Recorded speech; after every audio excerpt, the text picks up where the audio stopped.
Lockdown से पहले गीता के घर का नजारा कुछ ऐसा था कि रोहन ऑफिस जाता था और शिविन स्कूल।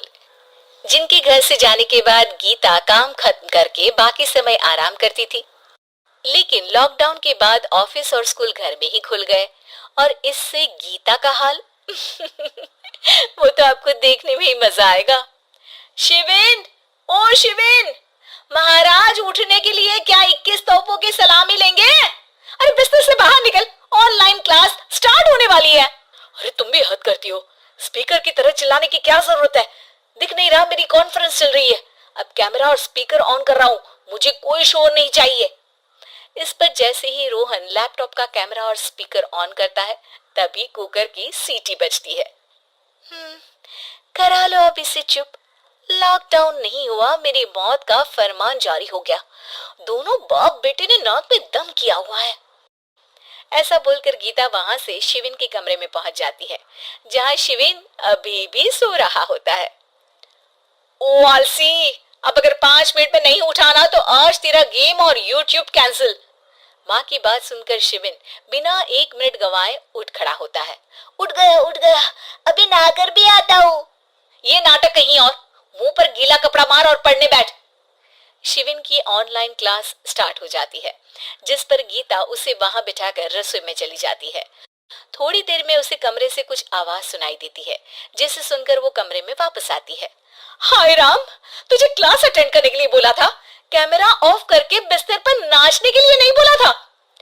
मम्मी मुझे कुछ समझ नहीं आ रहा, आप बाद में पढ़ा देना ना, वैसे भी अटेंडेंस तो लगी गई है। हाँ हाँ बेटा, जरूर बन जा, तू अभी से हम सबका बाप बन जा। अरे नहीं मतलब कहाँ से लाते हो इतना दिमाग, और पढ़ाई करते हुए ये चला कहाँ जाता है? नाइस क्वेश्चन, दिमाग से पूछकर बता दूंगा। शिविन की बातों से परेशान होकर गीता उसे मारने के लिए जैसे ही आगे बढ़ती है तभी वो कमरे से बाहर भाग जाता है। अब शिविन आगे आगे और गीता हाथ में चप्पल पकड़े उसके पीछे पीछे पूरे घर में दोनों घूम रहे होते हैं। इसी बीच वो रोहन के पास पहुंच जाता है और शिविन को मारने वाली चप्पल रोहन के लैपटॉप पर जाकर गिरती है। ओए माँ! मम्मी, आप पापा को चप्पल मार रही हो? वो आज तक के रिपोर्टर, चुपचाप जाकर क्लास अटेंड कर ले, नहीं तो अगली तेरे पीछे लगेगी। इस पर शिविन वहां से चला जाता है, जिसके बाद रोहन गीता से कहता है, इस सर्कस के लिए कुछ बोलना चाहोगी? अरे क्या करूं, जब से तुम दोनों घर में रहने लगे हो, घर अपने आप ही सर्कस बन गया है और मैं तुम्हारी नौकर। कभी बेटी को संभालो तो कभी बाप के नखरे उठाओ।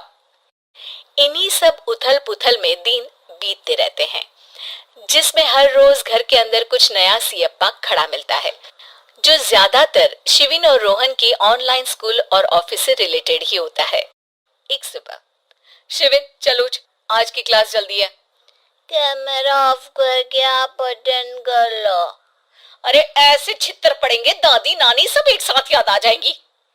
गीता के लाख मशक्कतों के बाद क्लास तो खत्म हो जाती है, लेकिन उसके बाद शिविन फोन इस्तेमाल करते हुए इंस्टाग्राम रील बनाने लगता है। रसोड़े में कौन था? तुम थी, मैं थी, कौन था? कौन था? हाँ, मैं गरीब हूँ। अरे ओ गरीब के बेटे, आजा, मैं बनाती हूँ तुझे गरीब। मैं बताती हूँ रसोड़ी में कौन था। पढ़ाई करने बोलो तो इनकी माँ मर जाती है, और ये पागलपंतियां जितनी मर्जी करा लो। गीता शिविन को डांट रही होती है, तभी रोहन बीच में बोल पड़ता है, अरे बच्चा ही तो है, इतना गुस्सा क्यों कर रही हो? बेटे का साथ देने की इसी एक कोशिश में अब शिविन के साथ साथ रोहन भी गीता के गुस्से की सूली पर चढ़ जाता है। अगर बेटे पर इतना ही प्यार आ रहा है तो इसे क्लास अटेंड क्यों नहीं कराते, इसका होमवर्क क्यों नहीं कराते?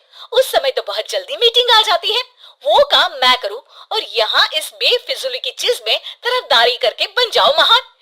हे भगवान, कोई तो इनके ऑफिस और स्कूल खुलवाओ, मैं इन्हें और घर में नहीं सह सकती। अरे कुछ और मांग लेती, क्योंकि तुम्हारी ये विश इस साल तो पूरी होने से रही, कोरोना। हाय नास बेटे ने जिंदगी ही बर्बाद कर दी। खाए कोई पचाए कोई, कल मुझे चुन चुन कर सबको मेरी बद्दुआ लगेगी। उन्होंने दुनिया का और इन बाप बेटे दोनों ने मेरा जीना मुश्किल कर दिया।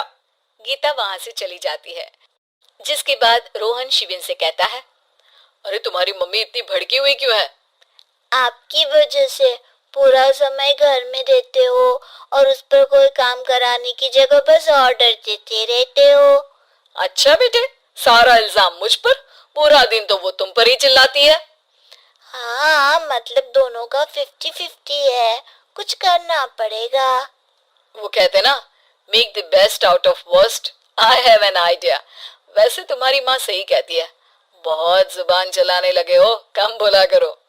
अगली सुबह रोहन और शिविन अपनी गलती को सुधारने के लिए गीता के उठने से पहले घर का आधा काम खत्म कर देते हैं, जिसे देखकर गीता खुश हो जाती है और फिर बाकी बचा काम वो तीनों मिलकर पूरा कर लेते हैं।